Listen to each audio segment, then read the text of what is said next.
And speaking of markets and currency markets, let's take a quick look into the Bloomberg and the ADXY index, the index which does not include the yen. You can see how much it's weakened just over the last few years. Even last year, in January, when we had the tantrum in emerging market currencies, you didn't see this drop as much.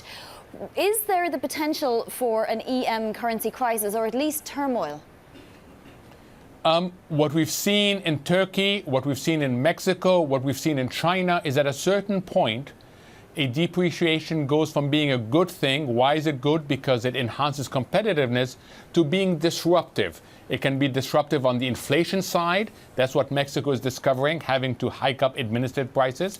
It can be disruptive on the capital outflow side. That's what Turkey and China are discovering. So yes, it can be. What I look at most closely is the extent of currency mismatch among the corporate sector.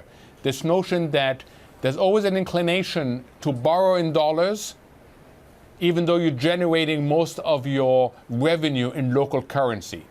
And you get a mismatch in your asset liability, in your income statement, and next thing you know, you've got a problem. So that's what we should look closely. But it's not a surprise to me, Vonnie, that the Bank of Mexico, that the central bank in Turkey, that in China, all of them have stepped in to try and reverse what they view as an excessive depreciation. Mohamed, really quickly, final question. Give us an idea of a trade that you're making, you're thinking of making, or we should make at the start of 2017. What's top of the pile, given all the themes we've discussed?